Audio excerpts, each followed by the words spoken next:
Hello, everybody. Hello. Long time no see. Welcome to Side Hustle Ideas. I am Bill, the company's expert.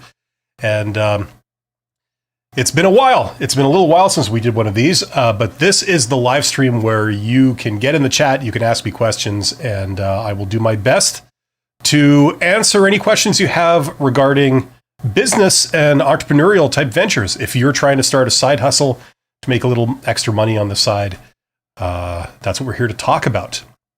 Having been somebody that spent pretty much all my life in business, I think business is fascinating. I think it's awesome. And I think it's a wonderful, magical thing that can open up a lot of doors for people. And so I do this because I think that a lot of other people could be turned on to it, and it can allow you to achieve your goals. If you are trying to break away from the drudgery of being an employee, that's one thing that this can do for you. If you are looking to make some cash on the side to supplement your income, make ends meet, this can do that for you too. And if you're looking to get into a different career or anything like that, this can also do that for you. It also enhances everything you do, especially things like marketing, which basically teach how to persuade somebody. And as you can appreciate that, that has a lot of applications throughout life. So welcome, welcome. There are 17 people here. Thank you for being here. I didn't know if anybody would come back. Since the last time I did this, it was, I think, November, something like that. So it's flattering that you guys are here. Thank you for joining me.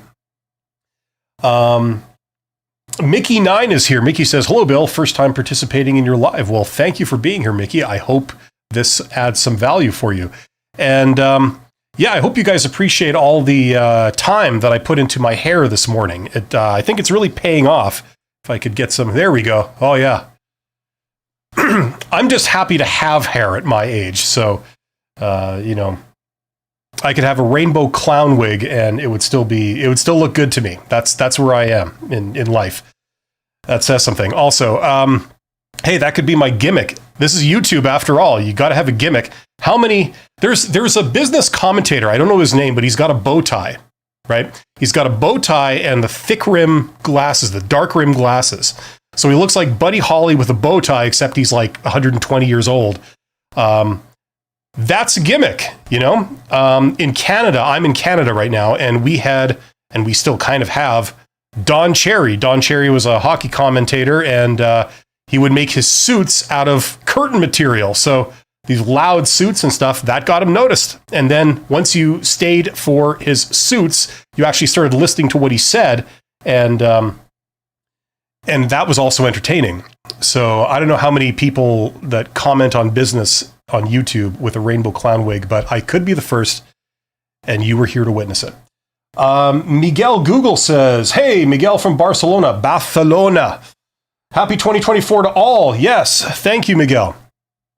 So yes, we're here to talk about business. So one of the things that a lot of people I find are they're stubbornly laboring under the misconception that there's only one way to start a business. It always looks the same. For example, there are some people that believe firmly that if they were to start a business, it's going to take tons of money. It's going to take all their life savings, if they have any. It's going to require you to go out and get loans on, you know, something what you would pay for like a house, something of that order. It's like, no, it doesn't. That is one way of starting a business, a certain type of business in certain industries, sometimes in certain regions or geographic locations. Certainly, you could do it that way. And a lot of people do it like that, and they do it successfully. However, that is not by far the only way of starting a business. People can start a business from zero, right? I mean, I always say, look at the platform I'm on. Look at YouTube. I mean, how much does it cost to start a YouTube channel? Zero, right? And if you already have like a smartphone or something, you don't need any tools. You got everything you need. So that's an example of another type of business. Now, would that be considered an innovative business? No, at least not arguably not, because how many YouTube channels are there already? There's millions, as I understand. So, you know, it's not like you're doing something new and original just by starting a YouTube channel and doing that business model, right? And that is a segue into a lot of non-innovative type businesses. Think of people that start businesses in the construction industry as an example. They do all the little bits that you need to build a house or an apartment building or a commercial building, right? They do plumbing, or they do electrical, or they do carpentry, or they do concrete work, right? Those aren't innovative. In fact, you really need to know very little about business to start one of those businesses. You don't have to go to business school to learn how to start one of those. You just look at what somebody else is doing and you copy it exactly, pretty much, right? With a different name. And you can be in that business, right? Now, some of those require a bit of money. Some of those don't. Some of them, they only require basically you and your tools, right? So, and that's about it, right? Now, if you're some kind of construction worker, you probably already have your own tools, right? In some way, shape, or form. So once again, the startup cost technically is essentially zero, right? To start up and get into it and have money flowing in, right? There's many different ways. Hi, Bill. Greetings from Botswana. Oh, wow. Botswana. Is that Gaborone? Yeah, Gaborone, I think, right? Right? The city there, the capital city. Somebody look that up for me. Or you could just tell me because you're there. Go outside and look at the nearest street sign and tell me what city you're in. Okay, tell me what it says. Okay, because you may not know this. Yeah, there's many different ways of starting up businesses. So whether you have a lot of money or you don't, whether you have a lot of knowledge or you don't, whether you have a lot of personal industry relationships with people, connections, you're the networking type of person, or you're not, there's different ways of starting up businesses. Okay. One great thing about business, in a very general sense, because I haven't received any specific questions yet, but one great thing in a general sense is that, how can I put this? When you get on social networking, what do most people do? They talk about themselves, right? They do a post. And, you could be on Facebook, you could be on Twitter/X, you could be on all number of platforms. The platform I'm most on, I'm not really on social networking that much, but when I am, it's mostly LinkedIn, because that's kind of the business one. It's like the Facebook of business. They're trying to turn business into Facebook. It's absolutely beautiful idea. And when you see the posts, what are the posts usually about? It's about somebody posting a picture of them smiling with a bunch of other people, maybe shaking somebody's hand, going, hey, I'm here, you're not, And then what does the blurb say? It's like, well, guess what happened to me, right? It's all about me. Me. How many people who aren't me, who aren't that person, are super interested in that? Not very many. If that person has a lot of close friends, sure, they might be interested. Nobody else, right? One great thing about business is that it teaches you to not be so self-centered. If you're trying to persuade people, it's not about you. It's about them. What's important to them? What do they care about? What types of things make them more interested when they hear it? That's a turn on for them. It's all about them, right? And you do what people want. It's not what you want to do. You try and do something you enjoy, right? But really what decides success is doing something that other people want, right? And it's amazing, people that are just getting into business when they're younger or when they're older, it's like, this is the first sort of big learning, the big, I don't know what you say it, like big shift that occurs. People realize that it's not about what I want to do or what I enjoy doing.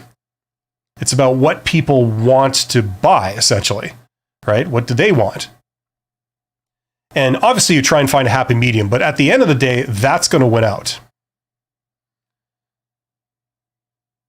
Hello to, we welcomed Miguel, Mickey9, and I don't know.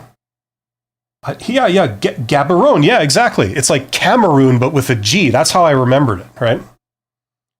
Gaborone. Now, I'm going to take an attempt at bastardizing your name here. Thata Yaoni. I'm sure I'm saying that wrong, but I apologize. Thata Yaoni. Welcome. Thank you for being here. You're awesome. KZ259, that rings a bell. KZ259. Hey, Bill, always great to see you. Just joined the stream and I want to say hi. Well, thank you for being here. And yes, I do say KZ because I'm in Canada. Most people that watch my stuff are in the US, so they say KZ. That's okay. We all have to start somewhere.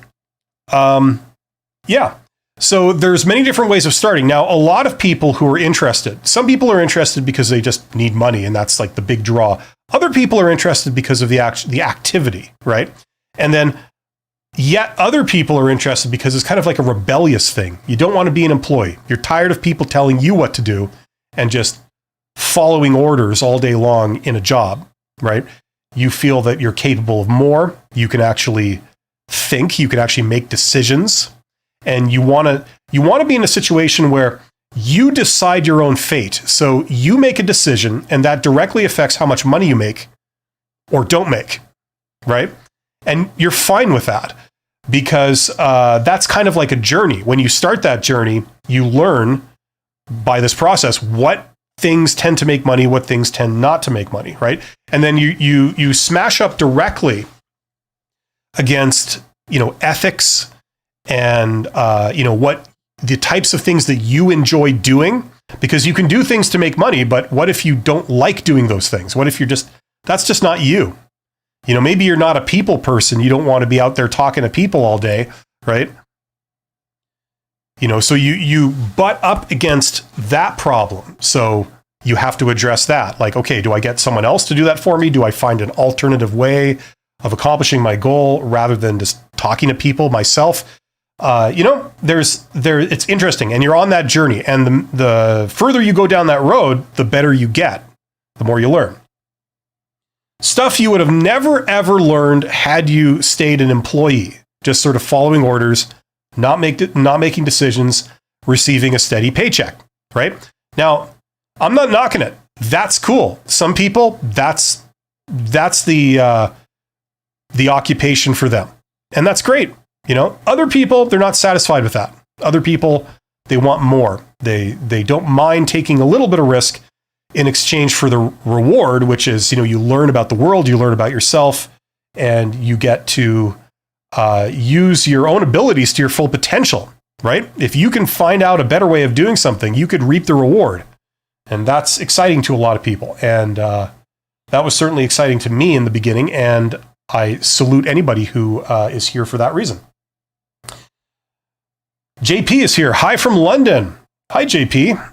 I love London. I go there as often as I can. It's a wonderful city. I don't know if I'd like to live there, but I'd sure do like to visit. There is so much stuff within a small, confined space. Paris is like that too. There's so much to see, especially if you're like into history and you know the significance of a lot of things. Wonderful place. Tomi says, unrelated. So my skills are in digital design and web design. But when I watch your How Successful People Find Jobs video and put in digital design in the maps, I don't find anything.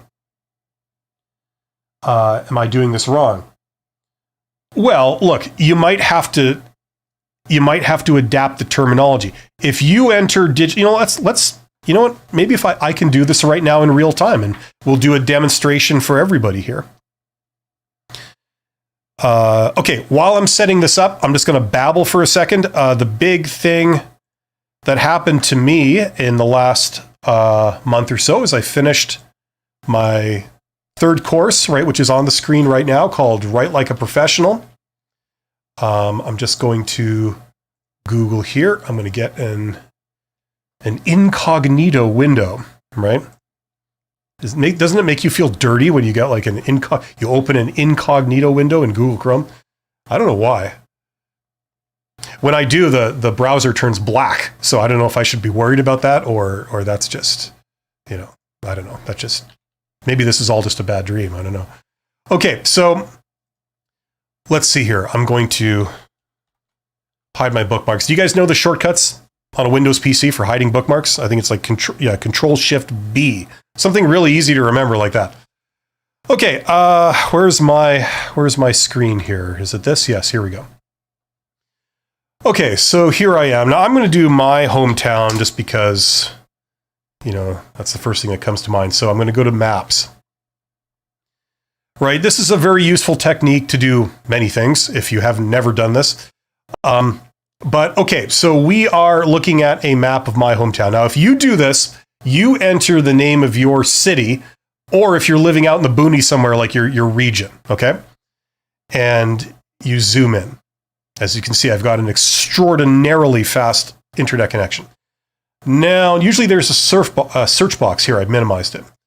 So what Tommy was saying is that he typed in digital design. Okay, so digital design. Now, in my case, I'm getting several things, okay? If I zoom into a certain part of the city, now this is a more industrial part of the city that I live in, so I'm assuming there'd be more businesses here. So I'm going to try and zoom in, and I'm going to say this button up here, search this area. And you maybe get a couple more things. So, I mean, like, I don't know what these are. Persuasive Media, Zeal Media, Ranella Printers, Modern Earth Inc. So, okay, for example, if you would use this if you are looking to either get a job and you're wondering, like, where could I work? Where would people value my skills? If I have technical skills in a very specific area, in a specific industry, who are all the people in town that might employ me, right? So that's one reason you could do this. Another reason you could employ this technique is if you're looking for customers, right? Or partners. Right? Who is around me that's in this business? Okay, so if you click on any of these, like, I don't know, Zeal Media, I'm going to click on this.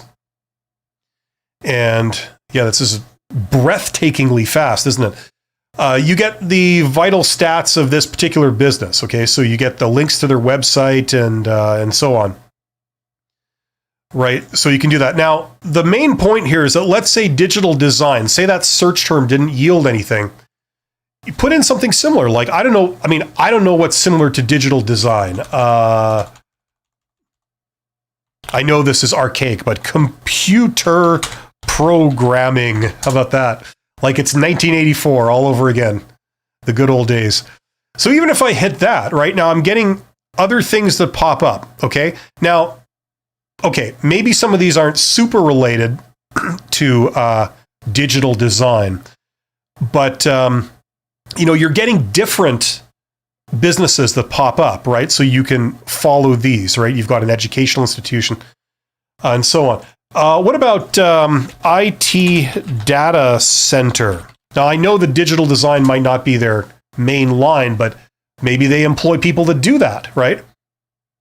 Maybe one or two people. So here's another search term, right? Now, once again, that's coming up with, I believe, different businesses. Now, this is like one corner of my city, okay?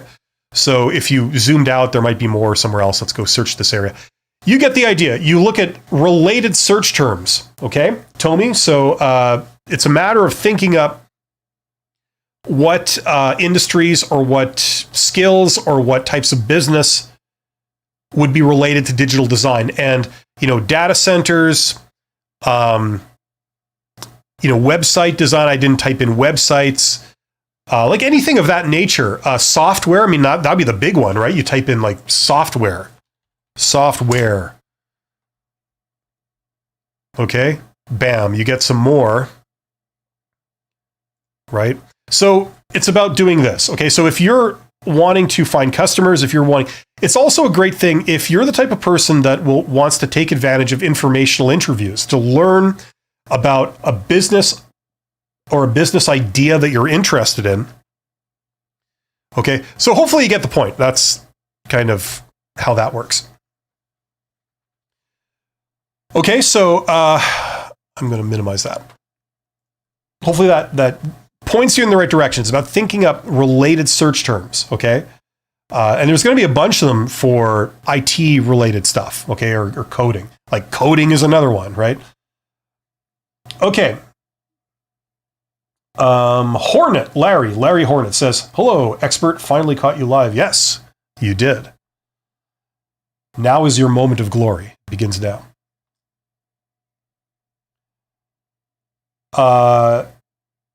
Tommy says, congrats. Okay. Kostia says hi. Hi, Kostia. Motion Media says hi there. Hi there to Motion Media. Kostia says, can you tell us your experience of moving from an engineering role to a CEO? Great thing. There is some stuff to my personal story that I can't mention because it's public and there's individuals involved. But yeah, well, I got a degree in engineering and I did not follow the standard career track of an engineer. Now, I'll make this brief, but where I am in Canada, and specifically in the province of Manitoba, the way it works is that it's almost like learning to drive a car. You take the written test, and then you got to take a practical test, right? It's like that with engineers. You take the written test, which is getting an engineering degree, but you're not an engineer yet. You have to go out in the real world. You have to do real engineering work under the supervision of a professional engineer. And after you've done that for several years and the professional engineer personally vouches for you and puts their own career on the line to recommend you, then you can get your engineering status. They give you a stamp so you can stamp drawings, right?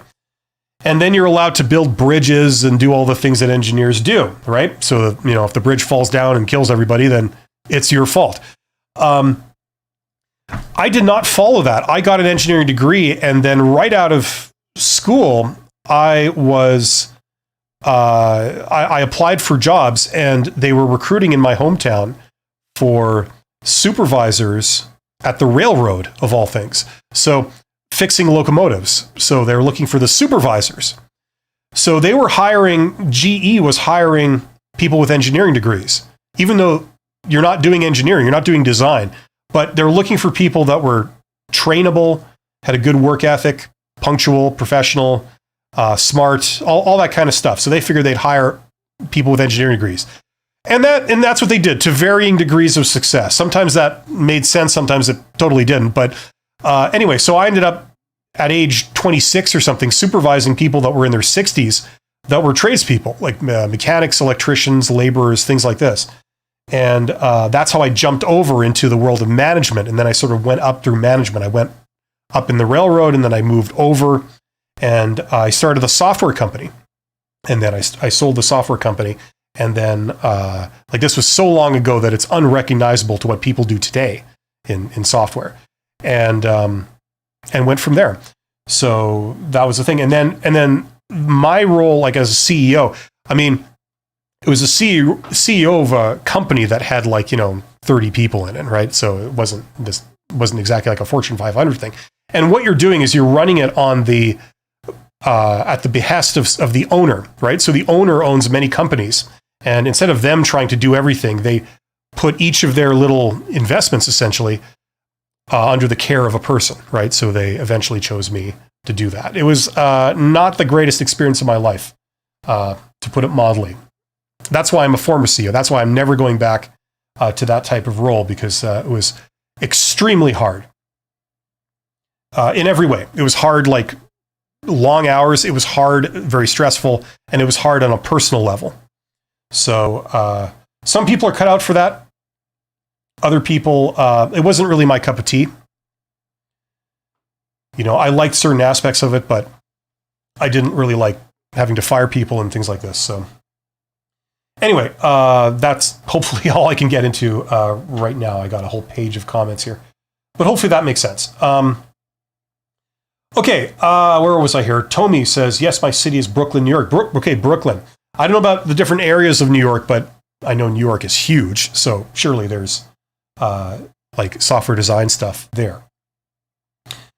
Alf 2009. I watched the first 3 seasons of the show Alf with one of my daughters.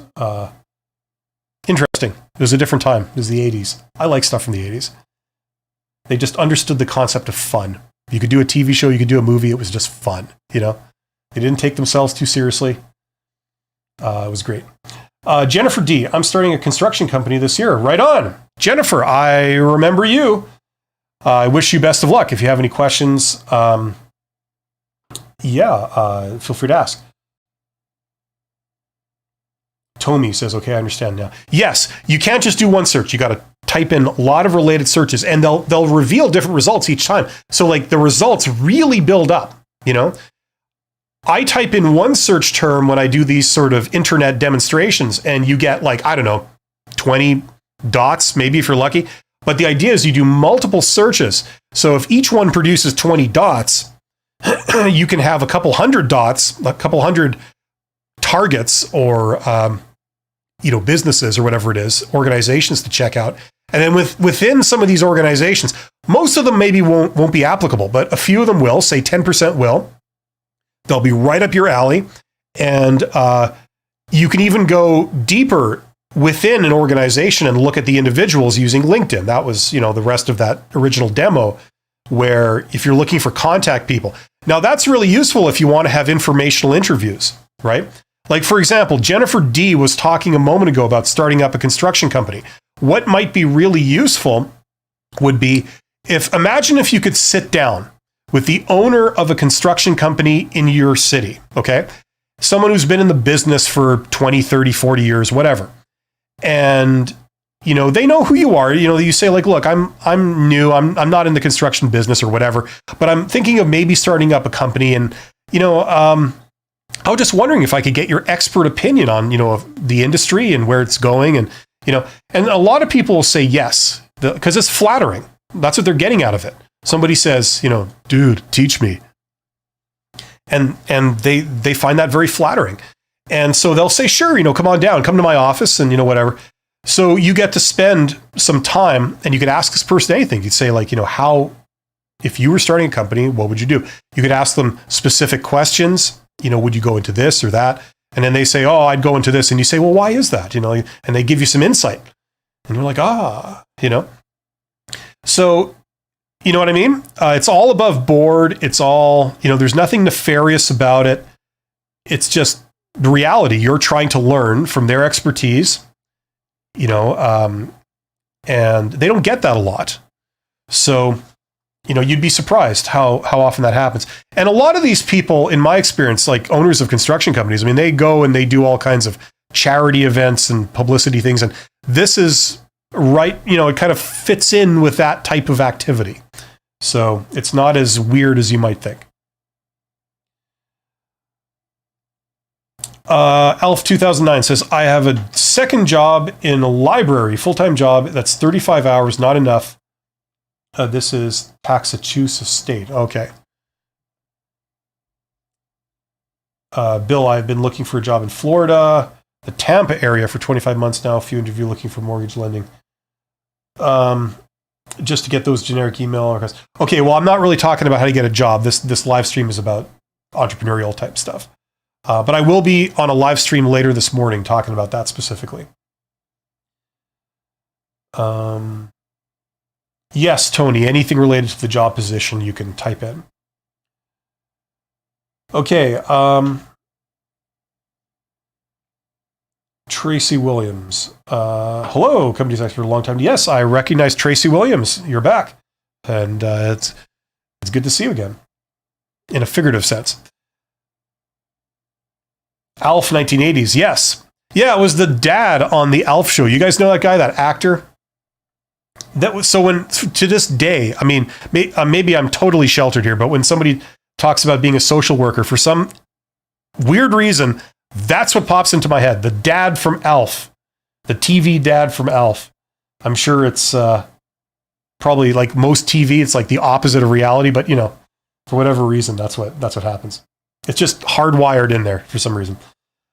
Tracy Williams, what is the role of the side hustle or gig in the overall entrepreneurial process? Why should an entrepreneur start a side hustle or gig? Of what usefulness is it? Well, that's like saying, why should you go to school? There's many, many reasons. There's many, many scenarios, right? But what I think it's good for starting a side hustle is that, you see, what I've seen is I've seen people make a mistake. And this mistake is that they don't know anything about business. They didn't go to business school. And they've never started a company or done anything entrepreneurial really in their lives. But then they decide, I'm going to start my own business. So what they do is they quit their job. They maybe take out some loans. And then they stake everything on one throw of the dice. they have this plan. I'm going to do this.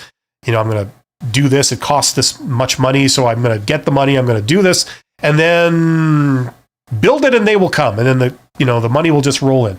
Well, in most cases, and I'm talking about vast majority of cases, it doesn't.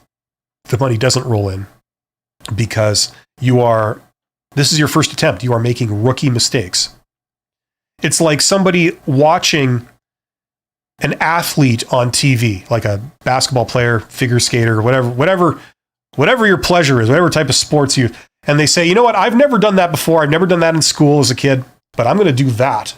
I'm going to play basketball like that person, or I'm going to figure skate like that person. And so they buy themselves a pair of skates and they go out on the ice and they just expect to do it. And then they find that they can't. And the reason is because it's a bit of a journey. There's a lot of things you got to learn before you can skate like that or play basketball like that, right? So if you're going to learn, right, don't make it super expensive to learn, right?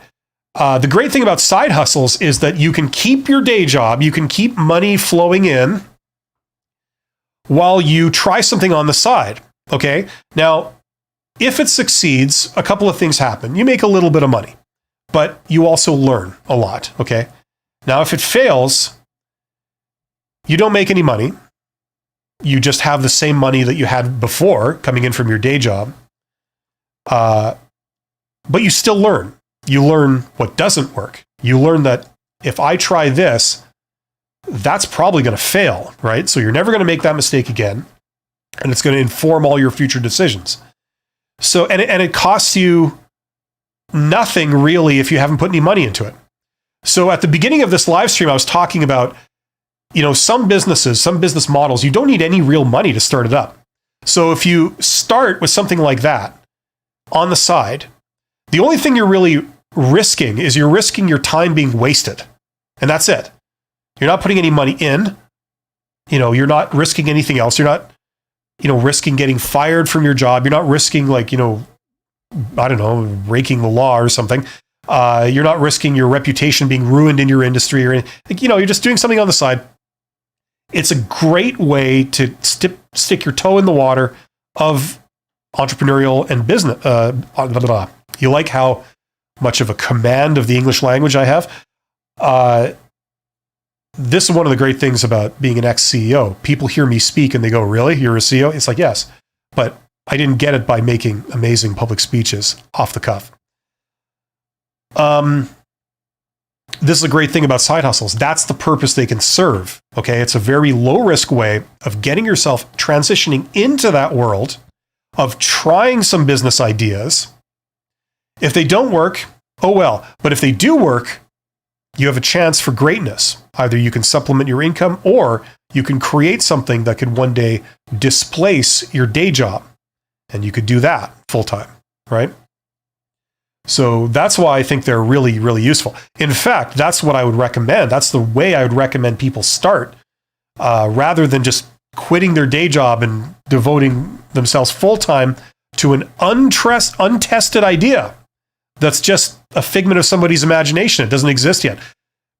The only time I would quit a day job to go move over to an entrepreneurial venture is if the entrepreneurial venture is already up and running and it's making money and the signs are that it's going to continue like that and get better, right?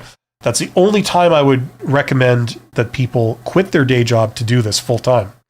And I have done this. I used to be a consultant for a lot of startup founders, and that's basically what I repeated to them. Most people didn't listen, though, with some really bad results, but there you go. So hopefully that makes sense. That's the primary purpose of side hustles, in my opinion. Kostya, is marketing research essential before setting up side hustles or business? Yes, but with a bit of a caveat. Like I said a moment ago, if it costs you nothing to start a side hustle, if you're going into an area where there really isn't any upfront cost, okay, then what does it matter if you do market research before? At that point, I would just say, just try it. Just try the thing, what you're doing, right? For example, the example I used earlier was a YouTube channel, right? As an example of a business that requires nothing to start up. Well, nothing directly. You need a smartphone, you need maybe an internet connection, but assuming you got those, it doesn't require anything extra.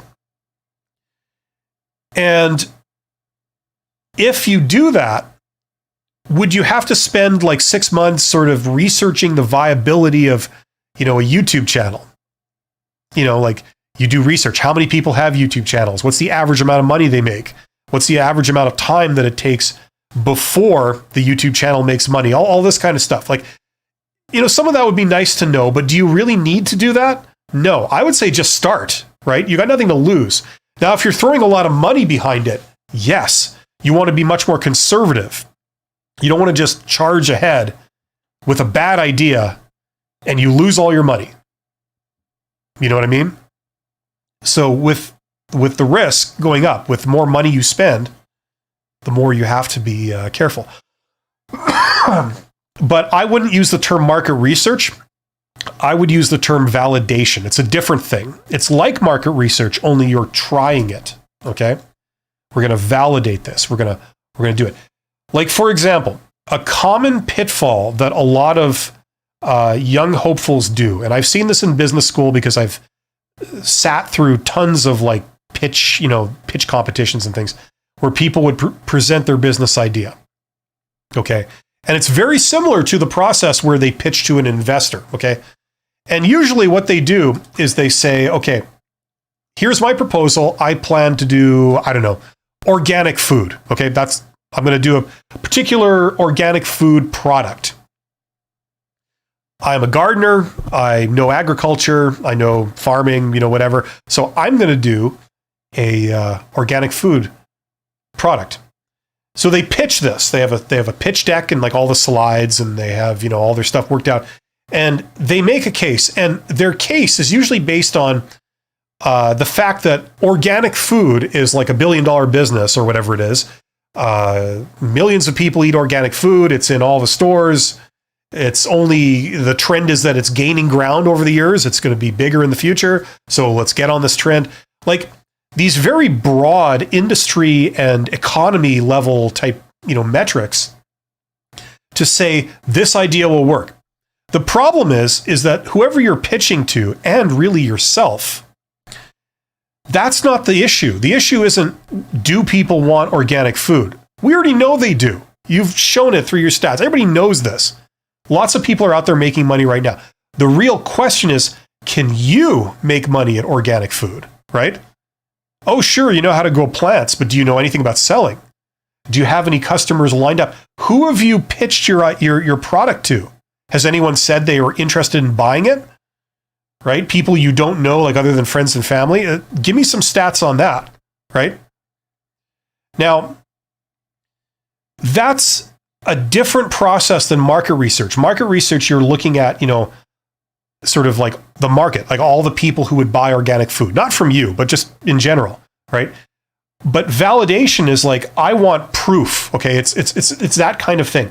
I want proof that you will succeed with this idea. Give me proof. Convince me. Now, if you came in and said like, okay, look, here's the plan for my product. Okay. Now I've done this mock-up of the product, or I've done this sample. Okay. And I've conducted a sort of blind taste test. Okay. At the local grocery store with brand X and then my product. And these are the results. Here's the data. And based on that, here's a petition or something, or here's an intention to buy from 1,000 people. And here's, I've spoken to the manager of the local grocery store chain, and they said that they would carry my stuff if I can meet this price point. Here's their letter of intent, right? Right? So that's not market research. That's the process of validation, right? So if you show that to an investor or someone that you're wanting to get on board with you, they would most likely, or they'd show a higher tendency to be convinced by that, because they already know organic food's good. What they're wondering about is, can you sell it, right? Can you pull this off? So that's basically the type of activity you have to do, right? Now, if you try and talk to a grocery store manager to carry your product, right, before you've created it, and they say, no, No, sorry, absolutely not. It's like, okay, let's learn what's going on there. Why did they say no? What would they have to see to do it? And if they say no, and there's no way around that, are there other channels that we could get this out there? Is there some alternative, right? So you're doing this work before you've spent any money developing a product or starting a company. This is part of your validation process. And that's what you need to do. Incidentally, if anybody does want to learn business, I have created that course, the $100 MBA, which is on your screen. Where is it? Right here. It's what? 1% of the cost of a brick and mortar MBA at a university. It's actually 1% to 0.1% the cost. You can go anywhere between 10 grand and 100 grand to get like an MBA, depending where you get it from. Now, this is unaccredited. That's the trade-off. But it's a solution to some people because it's the same knowledge. It's the same knowledge. You learn everything about business in my program, my course, than you would in a brick and mortar 2-year MBA program at university. So if that's worth anything to you, check that out. There's a link in the description. I created that essentially for people who want to learn business, but they don't want to take 2 years of their life and go back to school like full time. And they don't have 10 grand to 100 grand to drop on going back to, taking a university degree. So this is a solution for some people. So if that's kind of what you're looking for, check that out. There's a link in the description. And I gotta say this because it's the big announcement. I'm going to do an announcement on my YouTube channel in the feed. But I finished, where is it? That thing here. Write Like a Professional course. That is now done. It is now available.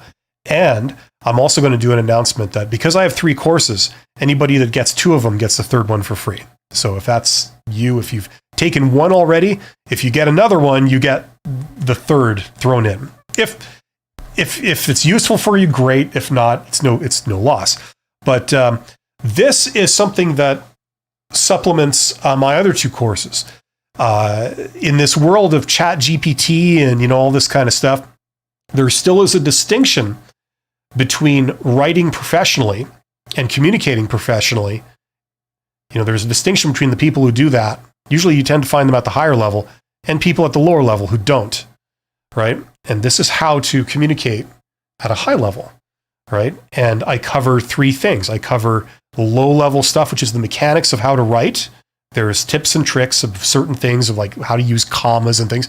I also cover stuff at the mid-level, which is how to articulate your ideas, put words together to express your ideas professionally, clearly, etc. You could write super clear. And finally, I cover stuff at the high level, which is the strategy of how to communicate. How do you ask for something? How do you persuade someone? Okay, how do you deliver bad news properly? A lot of people think they know how to do that. Very few people do. So anyway, if that's of any use to you, you want to enhance your professional career, whether in a conventional career or if you're trying to get into business, and you want to do some of these informational interviews with professionals in your industry, like owners of companies, CEOs, that kind of thing, this really helps, okay? Being able to write properly so that when people read it, it doesn't signal anything bad about you. So if that's any use to you or any interest to you, there's a link, keep pointing the wrong way, there's a link in the description to that. Check it out. And this week I'm going to put out a video which is a Q&A about all the just Q&A about the course. How does it work? So before you buy it, you know what you're getting into. You know how it works. You know what's required of you. All this kind of thing. I've done that for all my courses, just to be as transparent as possible. This is what you're getting. This is how it works. This is what it covers. This is, the amount of videos and material you get. This is what you're going to learn, all that kind of stuff. So if you do have any questions about that, let me know. I will answer those in the video I do. I think it'll be coming out Thursday. Okay, we covered ALF from the 80s. We covered 80s movies. We covered business validation. That pretty much covers it all, doesn't it? I answered Tracy. I answered Kostya. Hopefully that makes sense. Tracy says, when is your next live cast? Well, actually, my next live cast is in 15 minutes. This is the one where we talk about entrepreneurship. The next one is where we talk about how to get a job. Okay. So I kind of do these back to back. So it's kind of like one big live stream.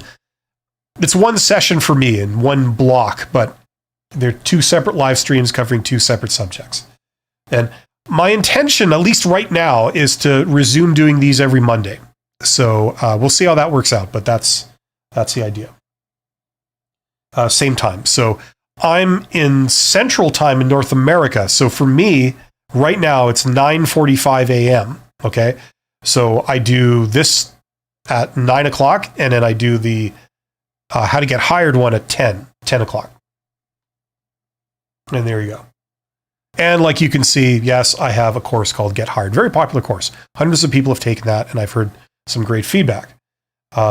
So if you're kind of lost, you're kind of hitting a wall and trying to get hired, there's that. And I go way deeper into the networking thing. And I mean, anybody can follow these principles, but it was designed primarily for people that are more introverted, like myself. I'm a technical introvert. I'm a technical introvert that can do public speaking. I've done a lot of public speaking. I've been a supervisor for decades, like a manager of people manager in various roles at various levels. I can do all that stuff, but I'm primarily an introvert at heart. And, there's a lot of introverts out there. And, doing networking when you're an introvert is kind of challenging, right? But I've found that if you're anything like me, if you're an introvert, you have absolutely no problem with sending messages to other people, like on a computer, right? Or on your phone. Okay. You can send DMs, you can send emails. That's not super stressful, right? Just sending them out, right? And if it results in people saying, hey, yeah, I agree, let's do something, that feels pretty good. It doesn't feel super stressful to get that. It actually feels very validating, very encouraging.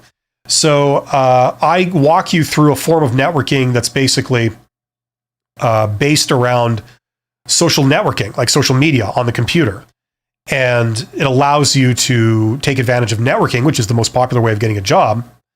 But you're still an introvert. It doesn't mean you have to go out there and schmooze and cold call people or, strike up an awkward conversation with somebody in a, public event or something.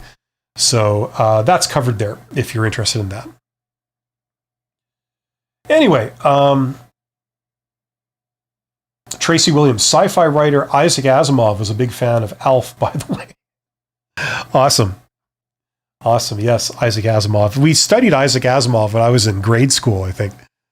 We read a couple of short stories about it. I remember he had a book called Robot Dreams or something like that.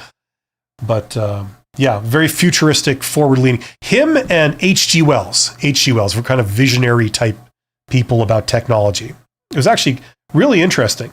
And it's really interesting to go back and read people's predictions from, 100 years ago, 50 years ago, about, what today's world would be like and then the world in the future would be like, and see how accurate they were. Sometimes it's totally out to lunch. Sometimes it's eerily accurate. So it's really interesting. Anyway. Okay, I have got to sign off in the next couple of minutes. I will be back, however, in 10 minutes on my other live stream, how to get hired. So if you're looking to get a job, looking to do job interviews, join me there. iRobot. Yeah, I've heard of that, but this was a different one. I think it was called Robot Dreams or some variation thereof. Anyway, there you go. So thank you very much. I will be back with this live stream, Side Hustle Ideas, next week. So if you have any questions, if you're trying to start a side hustle or a business and you're running into questions you don't know how to answer, that's what I'm here for. I've helped grow a lot of businesses and a lot of business operations. So this is actually my core competency, not HR. At least not the recruitment and selection part of HR. But that's what a lot of people want to hear. So I share what I know about that stuff. Anyway, join me then next week, same time, and I will see you guys if you so choose in 10 minutes. Take care, everyone. I'll see you soon.